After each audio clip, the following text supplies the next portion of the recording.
শেষ দিন পর্যন্ত এ রাজ্যে প্রচার করেছেন প্রধানমন্ত্রী নরেন্দ্র মোদী। কলকাতায় থেকে গিয়েছিলেন প্রায় দিন 15 কেন্দ্রীয় স্বরাষ্ট্রমন্ত্রী অমিত শাহ। কেন বাংলা জিততে মরিয়া প্রধানমন্ত্রী নরেন্দ্র মোদী? কেন গুরুত্বপূর্ণ এই ফলাফল মোদির জন্য? বাংলার ভোটে কি মোদির ভবিষ্যতে জড়িয়ে?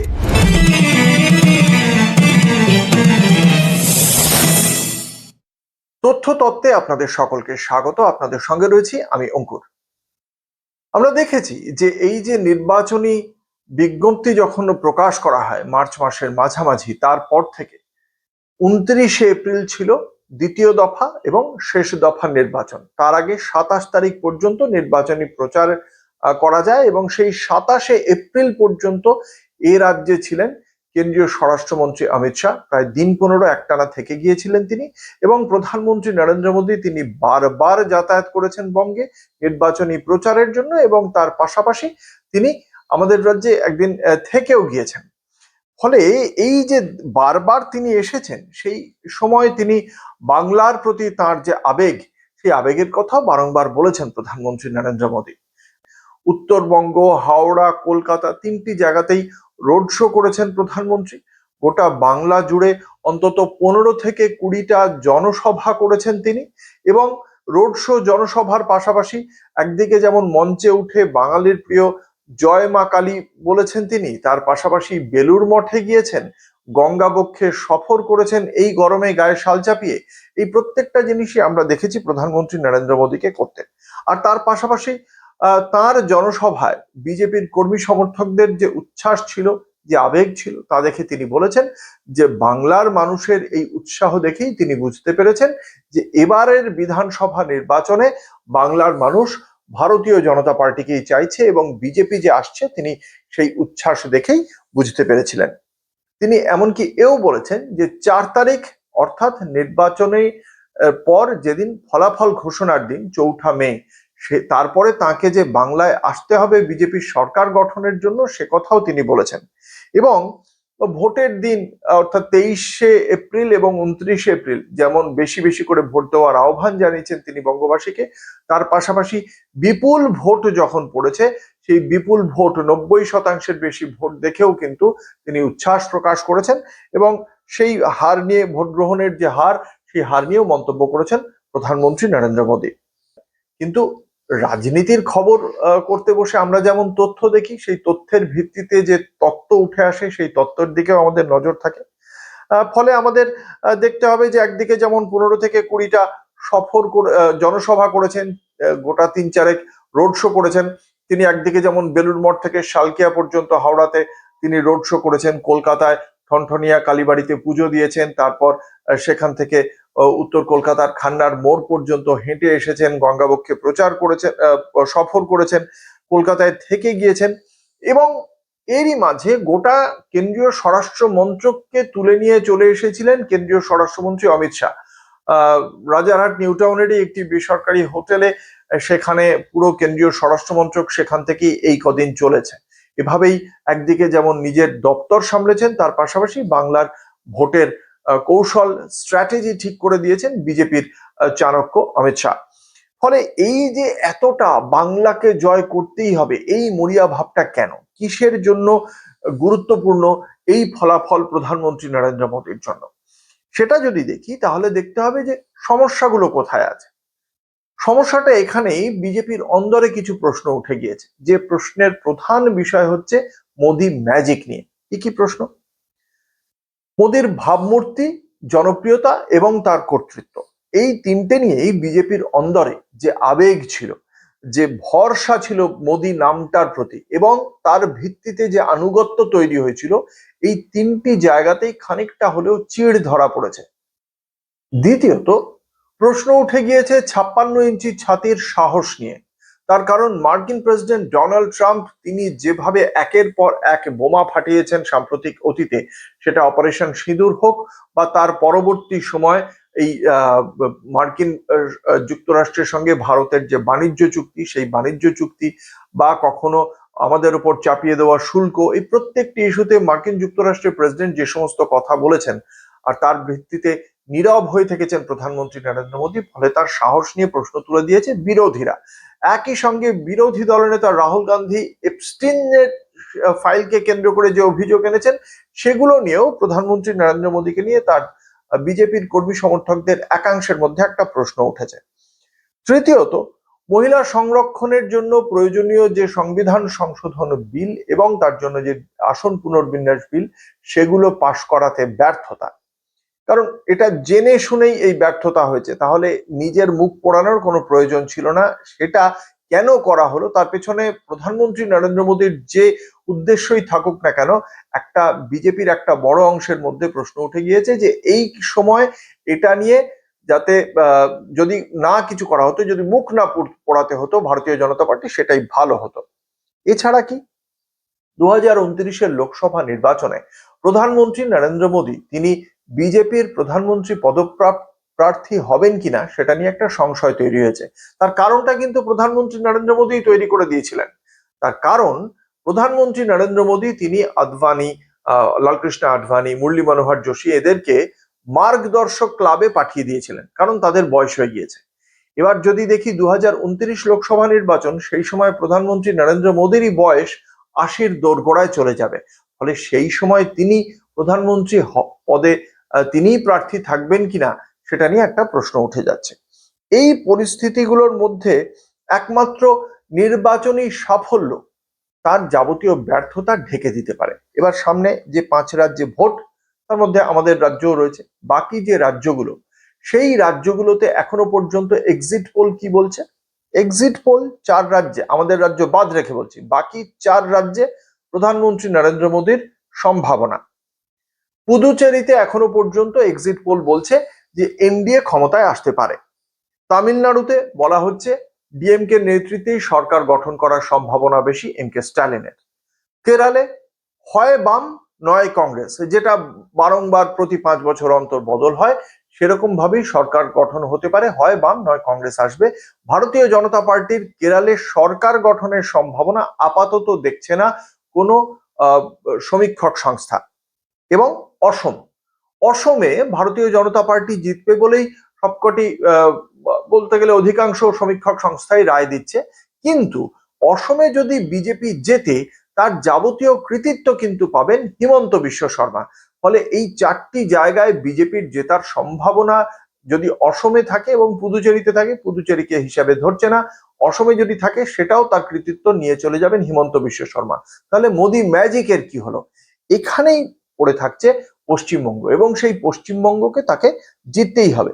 এই জেতার জন্যই প্রধানমন্ত্রী নরেন্দ্র মোদী নির্বাচনী প্রচারের শেষ বেলায় আমরা দেখলাম তিনি বলছেন 294টা কেন্দ্রে আমিই প্রার্থী, অর্থাৎ প্রধানমন্ত্রী নরেন্দ্র মোদী বলছেন বাংলার বিধানসভা নির্বাচনে তিনিই প্রার্থী। মমতা বন্দ্যোপাধ্যায় তা নিয়ে কটাক্ষ করেছেন।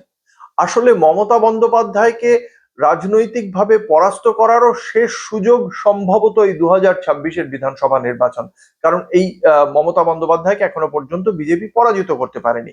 অনেকগুলো নির্বাচনই তো দেখা গেল। সেক্ষেত্রে এই যে তার কারণ তার বয়সটা 80-র দোরগোড়ায় চলে যাচ্ছে, ফলে সেক্ষেত্রে এটাই শেষ সুযোগ। একা প্রধানমন্ত্রী নরেন্দ্র মোদী নন, কেন্দ্রীয় স্বরাষ্ট্রমন্ত্রী অমিত শাহ, তাকে নিয়েও কিন্তু দলের মধ্যে কিছু সংশয় রয়েছে। তার জন্যও এই বঙ্গ বিজয় খুব গুরুত্বপূর্ণ। তার কারণ তার যে এত সমাদর, তার যে দলের মধ্যে এতটা কর্তৃত্ব, সেটা একমাত্র অন্ধভাবে নরেন্দ্র মোদীর সমর্থক তিনি, সেই জন্যই সেটা একটা মূল বিষয়।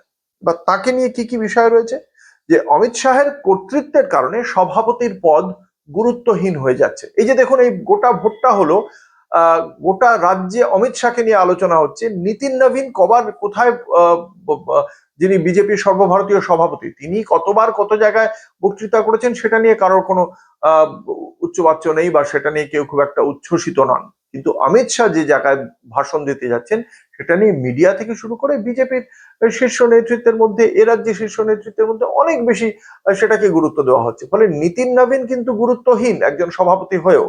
দ্বিতীয়ত কি, দলে যে নতুন নেতা তাদের যে উত্থান, সেই উত্থানটা কার্যত থমকে গিয়েছে অমিত শাহর কারণে।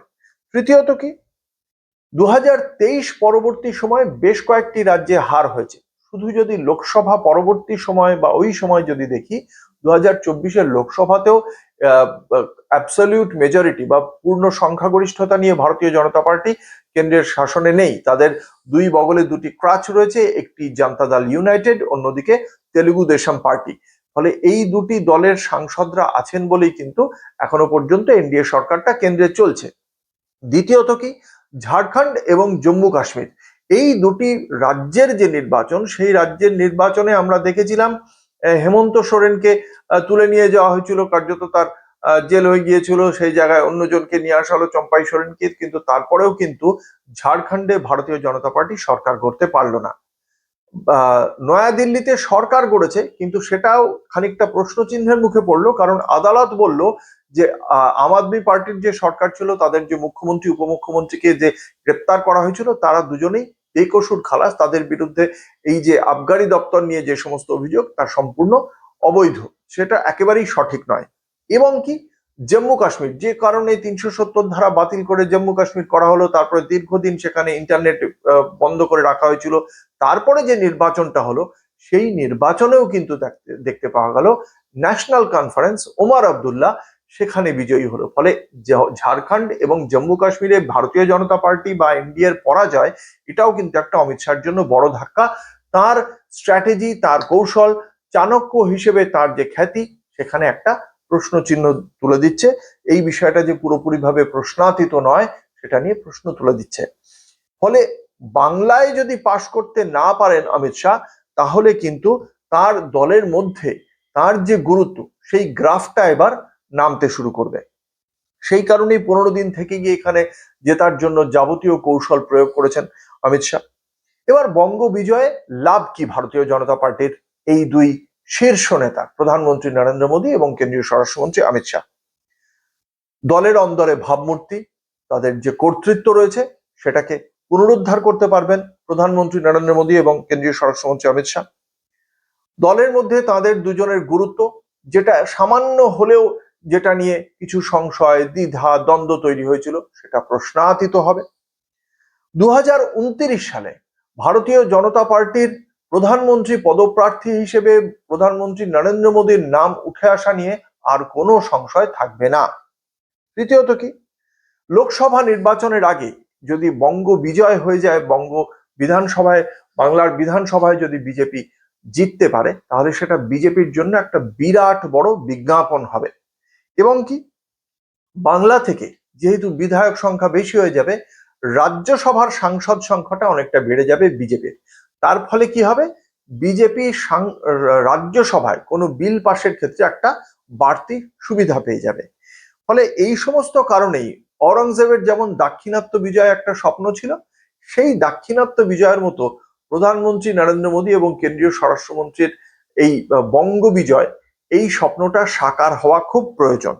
ফলে সেই কারণেই শুধুমাত্র দলের জন্য নয়, ভারতীয় জনতা পার্টির জন্য নয়, ব্যক্তিগত দিক থেকেও প্রধানমন্ত্রী নরেন্দ্র মোদী এবং অমিত শাহের এই বাংলা বিধানসভায় জয় করাটা অত্যন্ত জরুরি। এবং অমিত শাহেরও দলের মধ্যে নিজের কর্তৃত্ব ফিরিয়ে আনতে এই বাংলা বিজয় অত্যন্ত জরুরি। ফলে শেষ পর্যন্ত দেখা যাক প্রধানমন্ত্রী নরেন্দ্র মোদী এবং কেন্দ্রীয় স্বরাষ্ট্রমন্ত্রী অমিত শাহের স্বপ্ন সাকার হয়, বাস্তবায়িত হয়, নাকি তাদের বাড়া ভাতে ছাই ঢেলে দেন রাজ্যের মুখ্যমন্ত্রী মমতা বন্দ্যোপাধ্যায়। এবং এক্ষেত্রে একটা বিষয় ঠিকই, যে মুখ্যমন্ত্রী মমতা বন্দ্যোপাধ্যায়ও যে খুব আত্মবিশ্বাসী, এমনটা কিন্তু এই মুহূর্তে মনে হচ্ছে না। সন্ধেবেলাতেও যেটা দেখতে পাওয়া গিয়েছিল, বৃহস্পতিবার সন্ধেবেলা মুখ্যমন্ত্রী মমতা বন্দ্যোপাধ্যায় তিনি বলেছিলেন যে বিপুল আসন পাবে, 2026-এ 226-এর বেশি আসন নিয়ে তৃণমূল কংগ্রেস আসবে। কিন্তু 6:30 নাগাদ টুডেজ চাণক্য যে এক্সিট পোল প্রকাশ করে, তাতে দেখতে পাওয়া গেল 191টি মতো আসন দেওয়া হচ্ছে বিজেপিকে, আর তৃণমূল কংগ্রেসকে দেওয়া হচ্ছে 100 বেশি কিছু আসন। ফলে এই যে টুডেজ চাণক্য, যারা গত 2021-এ তাদের এক্সিট পোলটাই কিন্তু সবচেয়ে কাছাকাছি গিয়েছিল আসল ফলে, ফলে তারা যখন আজকে বার করলো, সেটাও যখন বিজেপিকে ম্যাজিক ফিগারের থেকে অনেক বেশি আসন দিল, সম্ভবত সেই কারণেই একটা আত্মবিশ্বাসের টোল পড়েছে। কারণ তারপরেই আমরা দেখলাম গণনা কেন্দ্রে কারচুপির একটা অভিযোগ করা হচ্ছে তৃণমূল কংগ্রেসের পক্ষ থেকে। ডক্টর শশী পাঁজা এবং বেলেঘাটার প্রার্থী কুণাল ঘোষ, তারা নেতাজি ইন্ডোর স্টেডিয়ামের সামনে অবস্থান বিক্ষোভ শুরু করলেন। একটি সিসিটিভি ফুটেজ প্রকাশ করা হলো তৃণমূল কংগ্রেসের পক্ষ থেকে, যে গণনা কেন্দ্রে ইভিএম এর নাকি সেখানে কিছু মুভমেন্ট দেখতে পাওয়া গিয়েছে। এবার এটা থেকে রাজনৈতিক মহলের একাংশের যে ব্যাখ্যাটা, যে এক্ষেত্রে যেটা মনে করা হচ্ছে যে এই মানে যেহেতু এবার ছাপ্পা ভোট সংক্রান্ত কোনো অভিযোগ কোনো রাজনৈতিক দল অন্তত ভোটের দিন করেনি, ফলে একমাত্র একটাই সম্বল রয়েছে নিজেদের মুখ বাঁচাতে, যে গণনা কেন্দ্রে কারচুপি হচ্ছে, ইভিএম এ কারচুপি হচ্ছে। তাই কলকাতার কোনো আসনে যদি হার হয়, তার জন্য গণনা কেন্দ্রে একটা কারচুপির অভিযোগ সামনে রেখে দিচ্ছে তৃণমূল কংগ্রেস অজুহাত হিসেবে খাড়া করে। আর রাজনৈতিক মহলের আরেকটা অংশের কি ব্যাখ্যা, যে বিপুল ভোট এসআইআর এর যেহেতু হয়েছে, সেই এসআইআর এর কারণে বিপুল ভোট বিজেপির বিরুদ্ধে গিয়েছে। তাই ভারতীয় জনতা পার্টি যদি এবার এই ভোটে না জেতে, কারণ এতদিন ধরে প্রধানমন্ত্রী রইলেন, অমিত শাহ রইলেন, তারপরে তারা বলছেন 294টা কেন্দ্রে প্রধানমন্ত্রী প্রার্থী, তারপরেও যদি এখান থেকে না জিততে পারে, তাহলে সেটা লোকসভা নির্বাচনে তো খারাপ হবেই, যাবতীয়ভাবে মুখ পুড়ে যাবে অমিত শাহের এবং নরেন্দ্র মোদীর। সেটা থেকে বাঁচার জন্যই বিজেপি যে কোনো রকম ভাবে হোক, ইভিএম এ কারচুপি করে হোক, জেতার চেষ্টা করছে। ফলে দুটি রাজনৈতিক মহলের দুরকম ব্যাখ্যা রয়েছে যে এইটা আদতে কতটা সত্যি। তবে এই জেতাটা মমতা বন্দ্যোপাধ্যায়েরও ব্যক্তিগত কারণে এই জয়টা অত্যন্ত প্রয়োজন, সে কথা অন্য সময় বলবো। আজকের ভিডিও আর দীর্ঘায়িত করব না, কিন্তু এই মুহূর্তে মোদী এবং শাহের যে ব্যক্তিগত প্রয়োজনেও এই বঙ্গবিজয় কতটা জরুরি সেটাই আপনাদের জানালাম। আমার প্রতিবেদন যদি আপনাদের ভালো লাগে তাহলে লাইক করুন, সাবস্ক্রাইব করুন, কমেন্ট করুন, শেয়ার করুন, বেশি বেশি করে সাবস্ক্রাইব করুন আমার ভিডিওতে সাবস্ক্রিপশনটাও অবশ্যই জরুরি। আপনারা দেখছেন আমি ভালো ভিউজ পাচ্ছি, ধন্যবাদ আপনাদের, কিন্তু সাবস্ক্রিপশনটাও জরুরি, সাবস্ক্রাইব করে দেবেন।